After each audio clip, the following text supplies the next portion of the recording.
My dears, അപ്പോൾ എല്ലാവർക്കും പുതിയ വീഡിയോയിലോട്ട് സ്വാഗതം. ഇന്ന് ഞാനിവിടെ വന്നിരിക്കുന്നത് നല്ല ടേസ്റ്റി ആൻഡ് നൊസ്റ്റാൾജി ആയിട്ടുള്ളൊരു പൊതിച്ചോറിൻ്റെ റെസിപ്പി ആയിട്ടാണ്. അപ്പോൾ എൻ്റെ വീഡിയോ ആദ്യമായിട്ട് കാണുന്നവരുണ്ടെങ്കിൽ ഒന്ന് സബ്സ്ക്രൈബ് ചെയ്ത് സപ്പോർട്ട് ചെയ്യാം. അപ്പോൾ നമുക്ക് വീഡിയോയിലോട്ട് പോകാം. പണ്ടത്തെ കാലത്തെ എല്ലാ ഓർമ്മകളും വിളിച്ചുണർത്തുന്ന ഒന്ന് തന്നെയാണ് പൊതിച്ചോറ്. എല്ലാവർക്കും ഒരുപോലെ ഇഷ്ടപ്പെടുന്നത് തന്നെയാണ് പൊതിച്ചോറ്. പക്ഷേ ഇന്നത്തെ കുട്ടികൾക്ക് പൊതിച്ചോറ് എന്താണെന്ന് പോലും അറിയില്ല. അപ്പോൾ പൊതിച്ചോറിലെ എല്ലാ വിഭവങ്ങളും ഒത്തുചേർത്തുകൊണ്ടുള്ള ഈ കുഞ്ഞു വീഡിയോ എല്ലാവർക്കും ഇഷ്ടപ്പെടുന്നു വിചാരിക്കുന്നു. ഇഷ്ടപ്പെട്ടാൽ ഉടനടി ലൈക്ക് ചെയ്യുക, കമൻറ്റ് ചെയ്യുക, പിന്നെ എല്ലാവരിലേക്കൊക്കെ ഒന്ന് ഷെയർ ചെയ്ത് കൊടുക്കുക. അപ്പോൾ നമുക്ക് ഓരോ റെസിപ്പിയും എങ്ങനെയാണെന്ന് നോക്കാം.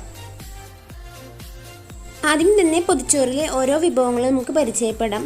ഒരു ഉപ്പേരി, പിന്നെ അതുപോലെ തന്നെ ഒരു മുട്ട വറുത്തത്, പിന്നെ ഒരു ചാറുകറി, പിന്നെ അതുപോലെ ഒരു ചമ്മന്തി, പപ്പടം, മീൻ പൊരിച്ചത്.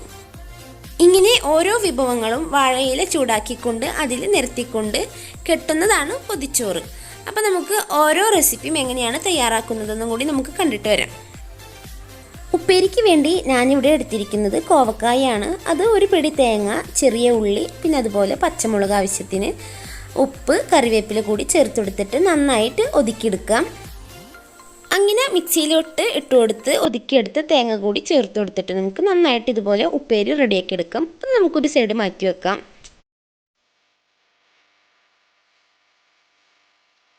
ചാറുകറിയായിട്ട് ഞാനിവിടെ എടുത്തിരിക്കുന്നത് ബീട്രൂട്ട് കൊണ്ട് മോര് കാച്ചിയതാണ്.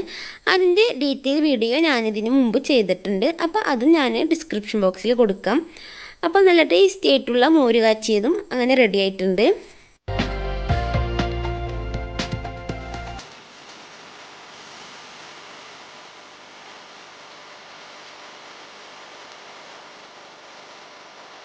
പൊതിച്ചോറിലെ പ്രധാന വിഭവമായ മീൻ വറുത്തെടുക്കാം. അതിനുവേണ്ടി ഇഞ്ചി, വെളുത്തുള്ളി, പച്ചമുളക്, കുരുമുളക് പൊടി, മഞ്ഞൾപ്പൊടി, മുളക് പൊടി, ഉപ്പ്, പച്ചക്കുരുമുളക്, കറിവേപ്പില കൂടി നന്നായിട്ട് ചതച്ചെടുത്തിട്ട് അത് നമുക്ക് മീനിൽ പരട്ടി കൊടുത്തിട്ട് ഒരു 10 മിനിറ്റ് മാരിനേറ്റ് ചെയ്തതിന് ശേഷം നമുക്ക് വറുത്തെടുക്കാം.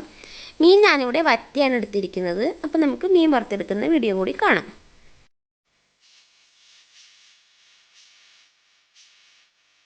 മീൻ വറക്കുന്ന സമയത്ത് വെളിച്ചെണ്ണയിലോട്ട് ഡയറക്റ്റ് കറിവേപ്പില ചേർത്ത് കൊടുത്താൽ മീൻ അടിയിൽ പിടിക്കാതെ നമുക്ക് നന്നായിട്ട് വറുത്തെടുക്കാൻ പറ്റുന്നതാണ്.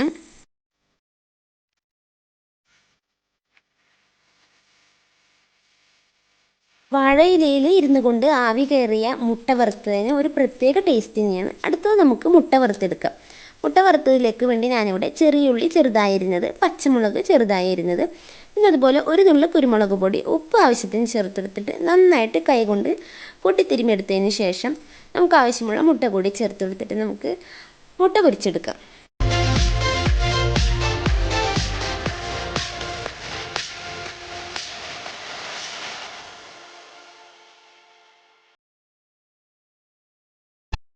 മുട്ട ബ്ലെൻഡ് ചെയ്യുന്ന സമയത്ത് നമുക്ക് കറിവേപ്പില കൂടി ചേർത്ത് കൊടുക്കാം. അങ്ങനെ നമുക്ക് നന്നായിട്ട് ചൂടായ ഫ്രൈ പാനിൽ നമുക്ക് ഓരോ തവി അളന്ന് ഒഴിക്കുകയാണെന്നുണ്ടെങ്കിൽ നമുക്ക് ഓരോ നല്ല ടേസ്റ്റി ആയിട്ടുള്ള പരന്ന നല്ല ഭംഗിയുള്ള അധികം കട്ടിയില്ലാത്ത മുട്ട വറുത്തത് തയ്യാറാക്കാം. അപ്പോൾ നമുക്കത് തിരിച്ചും മറിച്ചിട്ട് കൊടുത്തിട്ട് നന്നായിട്ടൊന്ന് ചൂടാക്കിയെടുക്കാം.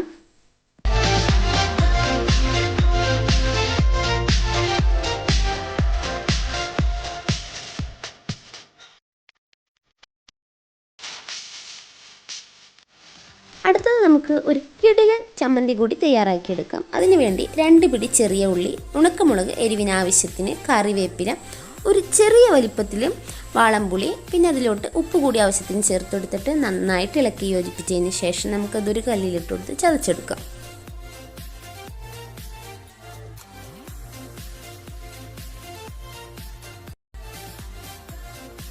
അങ്ങനെ നല്ല എരിവുള്ളൊരു ചമ്മന്തി കൂടി തയ്യാറായിട്ടുണ്ട്. അത് നമുക്ക് എരിവ് ബാലൻസ് ചെയ്യുന്നതിന് വേണ്ടി കുറച്ച് വെളിച്ചെണ്ണ കൂടി ചേർത്തെടുത്തിട്ട് നന്നായിട്ട് കൈകൊണ്ട് കൂട്ടിത്തിരുമ്മി എടുത്തിട്ട് അത് നമുക്ക് സൈഡ് മാറ്റി വെക്കാം. അങ്ങനെ പൊതിച്ചോറിലെ ലാസ്റ്റ് വിഭവമായ പപ്പടം കൂടിയും പൊരിച്ചെടുത്തിട്ട് നമുക്കതൊന്ന് മാറ്റി വെക്കാം. അങ്ങനെ പൊതിച്ചോറിൻ്റെ എല്ലാ വിഭവവും ഇവിടെ തയ്യാറായിട്ടുണ്ട്. കോവക്കായ ഉപ്പേരി, പപ്പടം, മീൻ പൊരിച്ചത്, ചമ്മന്തി, മുട്ട വറുത്തത്, മോരുകറി. അങ്ങനെ എല്ലാ വിഭവവും തയ്യാറായി കഴിഞ്ഞു. ന്യൂസ് പേപ്പർ ക്ലീൻ ആയത് വിരിച്ചു കൊടുക്കുക. അതിന് മുകളിൽ വാഴയില ചൂടാക്കിയത് ഇട്ട് കൊടുക്കുക. അതിനുശേഷം അതിലോട്ട് ഓരോന്നായിട്ട് വിളമ്പിക്കൊടുക്കുക. ആദ്യം തന്നെ നമ്മുടെ മെയിൻ വിഭവമായിട്ടുള്ള ചോറ് ചേർത്ത് കൊടുക്കാം. പിന്നെ അതിലോട്ട് ഓരോ കറികളായിട്ട് ചേർത്ത് കൊടുക്കാം. ഓരോ വിഭവങ്ങളും ഓരോരോ ഭാഗങ്ങളിലായിട്ട് നല്ല ഭംഗിയായിട്ട് സെറ്റ് ചെയ്തെടുക്കാം.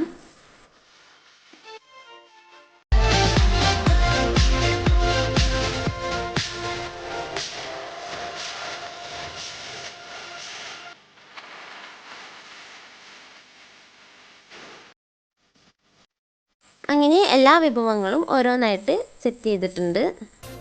ഓരോരുത്തരുടെയും ഇഷ്ടാനുസരണം അച്ചാർ കൂടി ചേർത്ത് കൊടുക്കാം. ഞാനിവിടെ നാരങ്ങച്ചാറാണ് ചേർത്ത് കൊടുക്കുന്നത്. വെളുത്തുള്ളി അച്ചാറോ അതുപോലെ മാങ്ങച്ചാറോ നമുക്ക് ഇഷ്ടമുള്ളത് ചേർത്ത് കൊടുക്കാം. അങ്ങനെ ഓരോരുത്തരുടെയും ഇഷ്ടാനുസരണം വിഭവങ്ങൾ കൂട്ടി ചേർത്ത് കൊടുക്കാം. ഇനി നമുക്ക് വാഴയില കെട്ടി കൊടുക്കാം.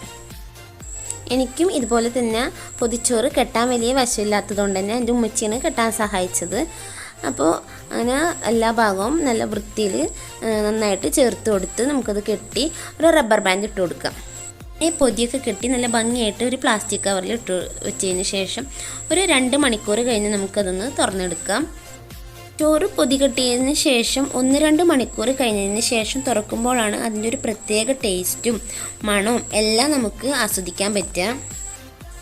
അങ്ങനെ പൊതിച്ചോറ് കെട്ടക്കഴിച്ച് ഓരോ ഇൻഗ്രീഡിയൻസും അതിൻ്റേതായ ഭംഗിയൊക്കെ ആസ്വദിച്ച് ഞങ്ങൾ നല്ല ടേസ്റ്റി ആയിട്ട് കഴിച്ചു. പണ്ടുകാലത്തെ പൊതിച്ചോറിൻ്റെ വിശേഷങ്ങളെല്ലാം മക്കളുമായി പങ്കുവെച്ചുകൊണ്ട് ഞാനും ഉമ്മച്ചിയും പിള്ളേരും നല്ല സന്തോഷമായിട്ട് ഫുഡൊക്കെ കഴിച്ചു.